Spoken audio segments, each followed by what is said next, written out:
अब मैं अनुरोध करूंगा और देकर इनका स्वागत।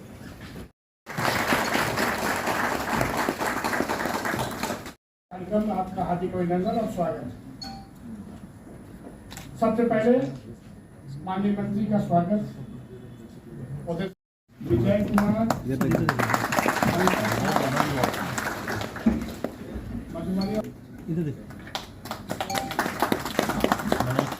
मनोज कुमार, अरुण कुमार,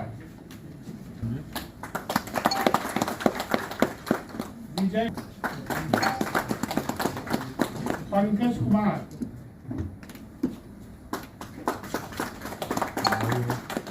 हरे राम यादव,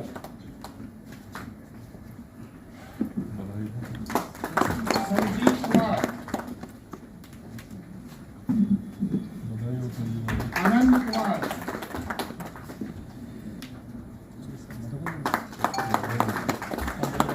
अमित कुमार,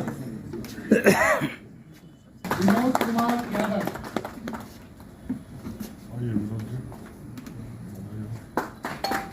प्रवीण कुमार,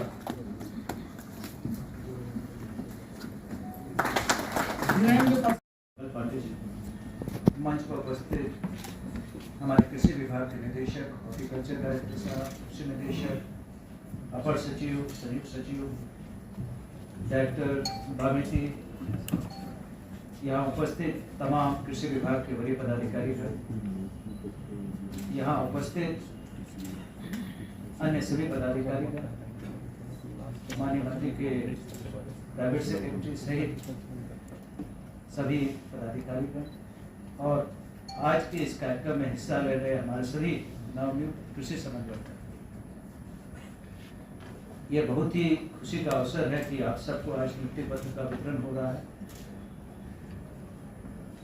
हम लोगों ने प्रथम चरण में जितने भी लोग सफल हुए थे उस समय उन सबको नियुक्ति पत्र दिया गया था, लेकिन इस कारणवश कुछ लोगों की नियुक्ति नहीं हो पाई और एक प्रक्रिया के पश्चात आप सबको आज नियुक्ति पत्र मिल रहा है। इसके लिए मैं सबसे पहले माननीय मंत्री जी को धन्यवाद देना चाहूँगा कि उन्होंने इस प्रक्रिया को तेजी करने में काफ़ी पर्यवेक्षण किया और लगातार हम सबका मार्गदर्शन किया, क्योंकि कुछ लिटिगेशन के मामले थे, कुछ विभागों की अनुमति की आवश्यकता थी, आयोग की अनुमति की आवश्यकता थी। तो इन सब प्रोसेस को पूरा करके हम लोग आज इस लक्ष्य पे पहुंचे हैं और आज आप सबको नियुक्ति पत्र दिए जा रहे हैं। अभी मैं आप लोगों से चर्चा भी कर रहा था कि हम सबके मन में कुछ लक्ष्य रहना चाहिए कि अब हमें आगे क्या करना है। सरकारी नौकरी एक लक्ष्य होता है, लेकिन उस लक्ष्य को पाने के बाद उस नौकरी में हम जिस वर्ग के लिए, जिन लोगों के लिए काम कर रहे हैं, उनको किस तरह बेहतर फायदा पहुंचाए। और सबसे बड़ी बात है सर, ये हमारे विभाग में ही लगभग आधे से अधिक लोग विभिन्न पदों पर कार्यरत थे सर। अभी मैंने हाथ उठा कर पता किया तो काफ़ी लोग प्रखंड उद्यान पदाधिकारी के रूप में कार्य कर रहे थे जो कॉन्ट्रैक्ट पर थे। कुछ लोग कॉन्ट्रैक्ट पर आत्मा में एटीएम और बीटीएम के पदों पर कार्यरत थे और कुछ लोग प्राइवेट सेक्टर में कार्यरत थे सर। तो वो भी काफ़ी अच्छे हैं, उनका अनुभव भी हमारे लिए बहुत इम्पोर्टेंट है। और जो विभाग में काम कर रहे थे वो लोग तो बहुत अनुभवी हो ही चुके हैं। तो इस पूरे ग्रुप में हर प्रकार के लोग हैं और आप लोगों ने किसानों की समस्याओं को काफ़ी नज़दीक से देखा है। राज्य सरकार की यही प्राथमिकता है कि किसानों तक हम लोग पहुँचे और कृषि समन्वयक ही हमारा आधार बीज है। कृषि समन्वयक चाहे भारत सरकार से काम आता है या राज्य सरकार का काम आता है, किसानों तक अगर कोई व्यक्ति पहुंचता है तो प्रथम संपर्क पॉइंट, फर्स्ट कॉन्टेक्ट पॉइंट कृषि समन्वयक होता है। इसीलिए आपकी भूमिका बहुत महत्वपूर्ण होती है और आप लोगों ने इस काम को देखा है कि हम लोग कैसे किसानों को बेहतर तरीके से योजनाओं का लाभ पहुँचाएं। तो अब आपकी सीधी जवाबदेही आपके कंधों पर है और इसको हम सबको बखूबी निभाना भी है और इस पर काम भी करना है।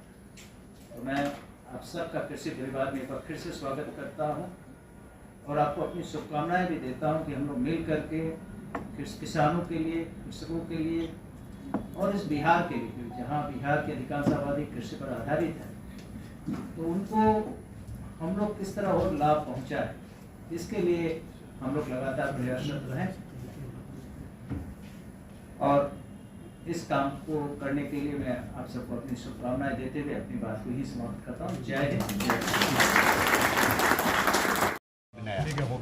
कृषि विभाग की ओर से आज नवनियुक्त, नवचयनित 53 कृषि समन्वयकों को नियुक्ति पत्र दी गई है। ये 53 जो कृषि समन्वयक हैं, ये राज्य के विभिन्न जिलों में जाके पंचायतों में खेती को और बेहतर और विकसित करने की दिशा में काम करेंगे। इनके साथ ही 2000 और कृषि समन्वयकों के नियुक्ति की प्रक्रिया विभाग में आगे बढ़ गई है और शीघ्र ही उस संदर्भ में विज्ञापन प्रकाशित किया जाएगा और अगले 15 दिनों के अंदर कृषि विभाग के द्वारा राज्य में लगभग 850 कृषि प्रखंड विकास पदाधिकारी, ब्लॉक एग्रीकल्चर ऑफिसर जो होंगे, तो ब्लॉक एग्रीकल्चर ऑफिसर की नियुक्ति की प्रक्रिया भी अब बिल्कुल चयन की प्रक्रिया अंतिम चरण में है और बीपीएससी से बहुत शीघ्र परिणाम प्रकाशित होने की उम्मीद है और अगले 15 दिनों में ये लगभग 850 ब्लॉक एग्रीकल्चर ऑफिसर को भी कृषि विभाग के द्वारा नियुक्ति पत्र दिया जाएगा। तो कुल मिला के कृषि विभाग में मानव बल को बढ़ा के कृषि विभाग के कार्यों को और बेहतर और गुणवत्तापूर्ण बनाने का काम हम सब लोग कर रहे हैं, जिसका लाभ अंततः बिहार के किसानों और कृषकों को मिलेगा। सर, लेटरल एंट्री को लेकर केंद्र सरकार की तरफ से पत्र लिखा गया है। भारत की सरकार सभी विषयों को ध्यान दे रही है और जो भी उचित निर्णय लेने हैं वो भारत की सरकार की ओर से लिया जाए। और सर, बंगाल में जो घटना हुई थी उससे बिहार में स्वास्थ्य व्यवस्था कुछ प्रभावित हुई है, उसको लेकर सर? नहीं, देखिए, निश्चित रूप से एक दुखद घटना बंगाल के अंदर हुई थी और बंगाल के अंदर जिस प्रकार की घटना हुई थी उससे हम सब लोग बहुत दुखी थे और स्वाभाविक रूप से हमारे जो चिकित्सक हैं उनके भी मन में कष्ट था। हम चिकित्सकों के साथ हैं और चिकित्सकों की सुरक्षा हमारे लिए सर्वोपरि है। हम हमेशा उनकी चिंता करते हैं। कल भारत बंद का कॉल किया गया, देश भर में ये इस बंद का आह्वान किया गया है, आरक्षण विरोधी विषय। मुझे इस विषय की बहुत जानकारी नहीं।